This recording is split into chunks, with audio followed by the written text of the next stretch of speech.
नमस्कार दोस्तों, आप पढ़ रहे हैं कक्षा 12वीं एनसीईआरटी गणित, जिसमें आज आप पढ़ेंगे अध्याय 5 पर आधारित जो विविध प्रश्नावली है उसके विविध उदाहरण करेंगे।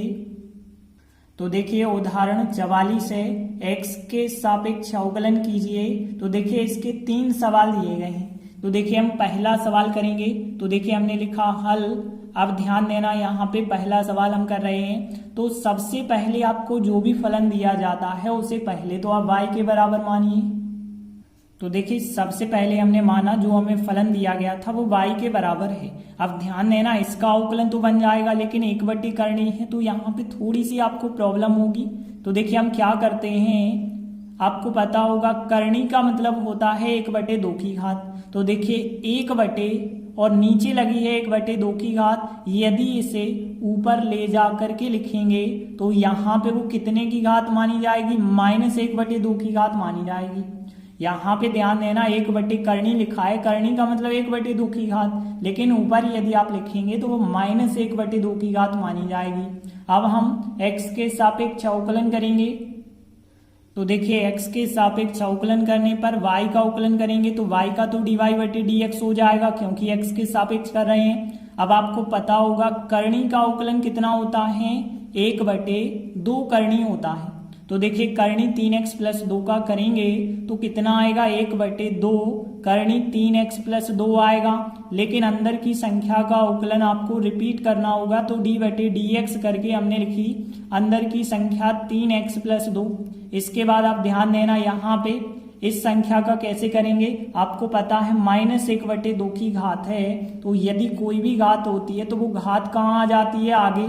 तो -1/2 आगे आ जाएगा और 2x² + 4 पे एक घात कम हो जाएगी, 1/2 है, एक और घात कम हो जाएगी। लेकिन ध्यान रखना, इसका फिर अवकलन आपको रिपीट करना होगा। तो रिपीट करेंगे हम 2x² + 4 का अवकलन रिपीट करेंगे। तो देखिए यहाँ करनी का 1/2 करनी किया, अंदर की संख्या का रिपीट, और यदि x पे -1/2 की घात होती तो घात आगे आती और एक घात कम होती। तो यही हमने किया, इस पे -1/2 की घात है तो -1/2 आगे आया और एक घात कम करेंगे और यहाँ पे इसका रिपीट करेंगे। तो देखिए आगे यदि हम सॉल्व कर देंगे तो यहाँ पे देखिए क्या आएगा, 1/2 करनी में 3x + 2 तो वैसे ही रहेगा। इसका यदि आप अवकलन करेंगे 3x + 2 का, तो 2 का तो 0 होगा, 3x का 3 हो जाएगा।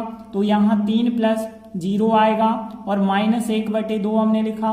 यहाँ पे ध्यान देना, 2x² + 4 पे -1/2 और -1, तो 2 एकम 2 और 1 3, -3/2 हो जाएगा। और इसका अवकलन यदि आप रिपीट करेंगे तो देखिए 2 का 2 ही रहेगा, x² का 2x होगा, तो यहाँ 2 दूनी 4x होगा और 4 का अवकलन करेंगे तो 0 हो जाएगा। और देखिए आगे यदि आप सॉल्व करेंगे तो 3 और 0 जोड़ेंगे तो 3 आएगा, तो यहाँ 3/2 करनी में 3x + 2 हो जाएगा और यहाँ पे देखिए माइनस चिन्ह। अब देखिए यहाँ पे 4x + 0 मतलब 4x होगा, जो कि यहाँ पे कट सकता है, 2 से 4x कट जाएंगे तो यहाँ पे कितने आ जाएंगे, 2x आ जाएंगे। और देखिए यह माइनस की घात है, यदि आप बटे में लिख देते हैं तो प्लस की घात हो जाएगी, 2x² + 4 पे कितने की घात हो जाएगी, 3/2 की घात हो जाएगी। यही हमारे dy/dx का मान हो जाएगा। तो इस प्रकार से 44वें उदाहरण का पहला सवाल कंप्लीट हुआ। इसके बाद देखिए दूसरा सवाल जो भी हमें दिया गया है, पहले तो y के बराबर मानिए। तो देखिए हमने माना y बराबर है e के ऊपर sec² x की घात और +3 cos इनवर्स x। तो देखिए अब हम x के सापेक्ष अवकलन करेंगे। तो देखिए x के सापेक्ष अवकलन करने पर y का अवकलन कितना हो जाएगा, dy/dx हो जाएगा। देखिए ex का अवकलन ex होता है, तो e पे कोई भी पावर होगी उसका अवकलन वही का वही हो जाएगा। लेकिन जो ऊपर पावर यदि x ना हो के कुछ अलग है तो उसका अवकलन रिपीट करेंगे, तो d/dx करके हम लिख देंगे sec² x लिख देंगे। तो यहाँ sec² x का अवकलन होगा फिर, और यहाँ पे 3 तो इंटू में है, चरपद है लिखा हमने, cos इनवर्स x का अवकलन करेंगे तो क्या होता है, -1 करनी में 1 - x² होता है। इसके बाद ध्यान देना, ई सेक वर्ग एक्स तो वैसे ही आपको लिखना है। देखिए सेक वर्ग का अवकलन कैसे करेंगे, सेक वर्ग का तो होता ही नहीं है, पहले हमें 2 की घात का करना होगा। तो देखिए ऐसा लिख सकते हैं हम सेक एक्स का होल स्क्वायर। यदि आपको पता होगा एक्स वर्ग का अवकलन 2x होता है, तो सेक वर्ग का अवकलन पहले तो होगा 2 सेक एक्स, फिर सेक का आपको अवकलन रिपीट भी करना होगा।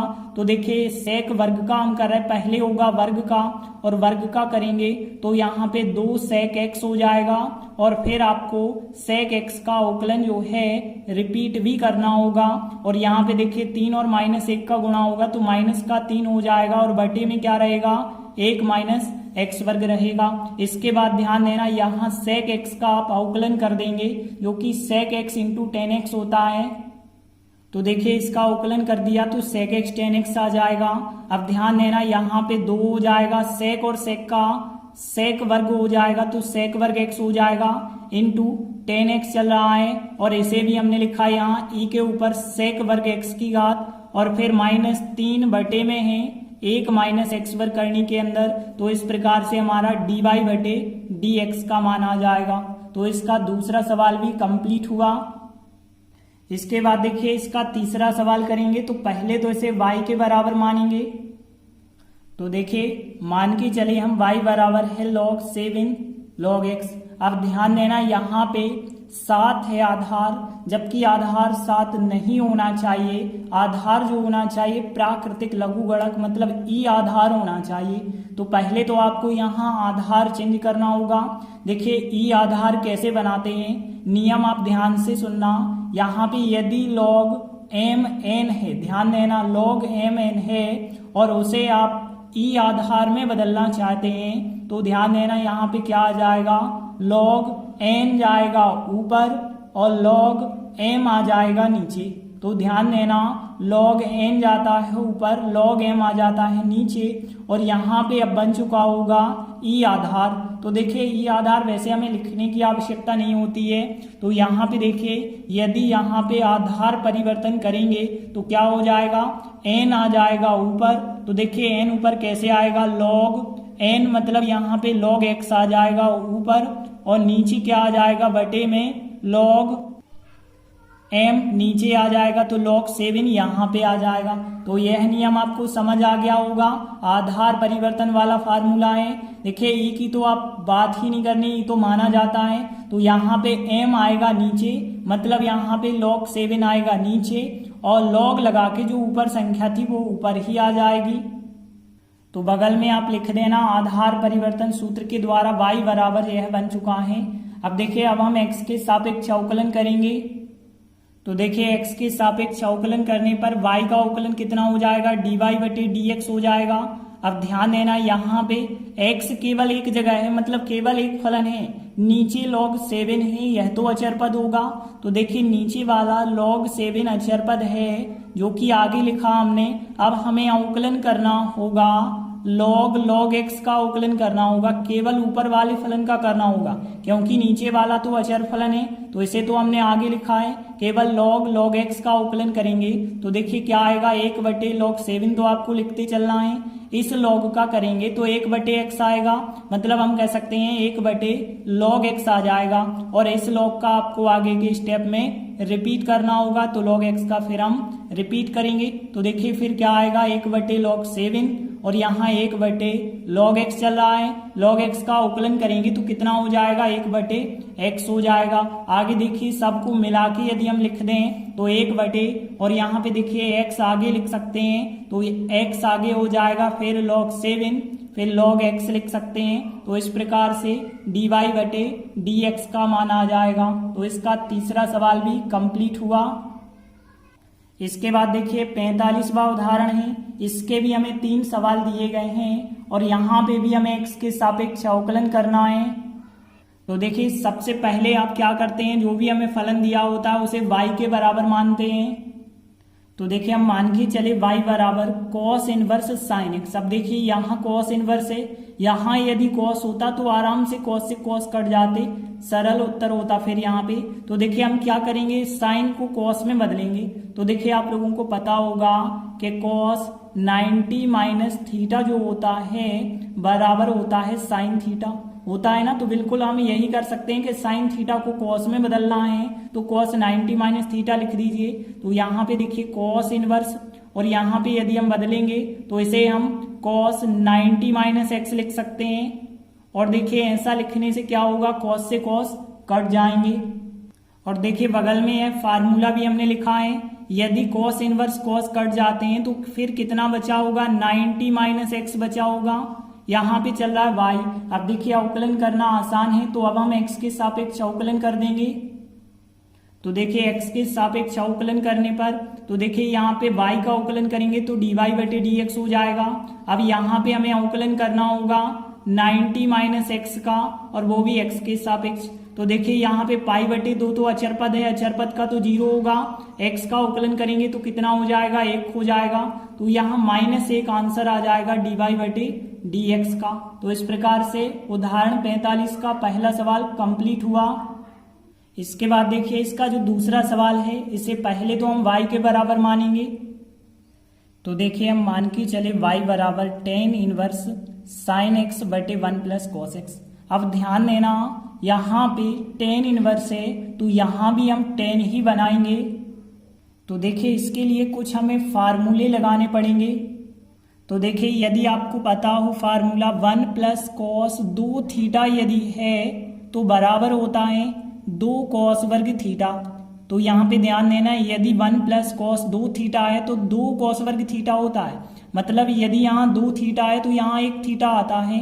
लेकिन यदि यहाँ पहले से 1 थीटा है तो यहाँ पे फिर 2 कॉस वर्ग थीटा बटे 2 आता है। तो एक तो यह फार्मूला आप लगाएंगे कि 1 प्लस कॉस एक्स के स्थान पे क्या आ जाएगा, 2 कॉस वर्ग एक्स बटे 2।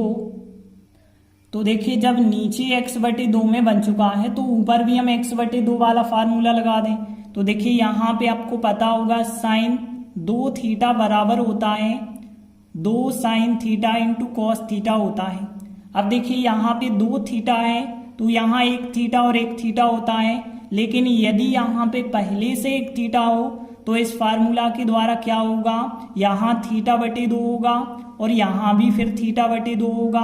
तो देखिए यहाँ पे साइन थीटा बराबर यह फार्मूला हम यहाँ साइन एक्स के स्थान पे लगाएंगे। तो देखिए यहाँ आ गया 2 साइन एक्स बटे 2 इंटू कॉस एक्स बटे 2। अब ध्यान देना यहाँ tan इनवर्स चल रहा है और यहाँ पे ध्यान दीजिए 2 से 2 कट जाएंगे, एक कॉस यहाँ का कट जाएगा। तो देखिए यहाँ वर्ग है तो एक कॉस और एक कॉस कट गए, फिर भी साइन बटे कॉस बचा होगा, साइन बटे कॉस बचा होगा। मतलब हम कह सकते हैं tan एक्स बटे 2 कह सकते हैं। और फिर tan इनवर्स और tan आपस में कट जाएंगे तो यहाँ पे फिर आ जाएगा x बटे 2। तो y बराबर आ गया x बटे 2। यहाँ बगल में ये फार्मूले जरूर लिख दें। अब देखिए जो y बराबर x बटे 2 आया है, अब आप अवकलन आराम से कर सकते हैं x के सापेक्ष। तो देखिए x के सापेक्ष अवकलन करने पर y का कितना हो जाएगा, dy बटे dx हो जाएगा। अब ध्यान देना बटे का 2 तो आप आगे लिख दीजिए। अब बचा होगा कितना x, तो x का अवकलन करेंगे तो x का अवकलन कितना हो जाएगा, 1 हो जाएगा।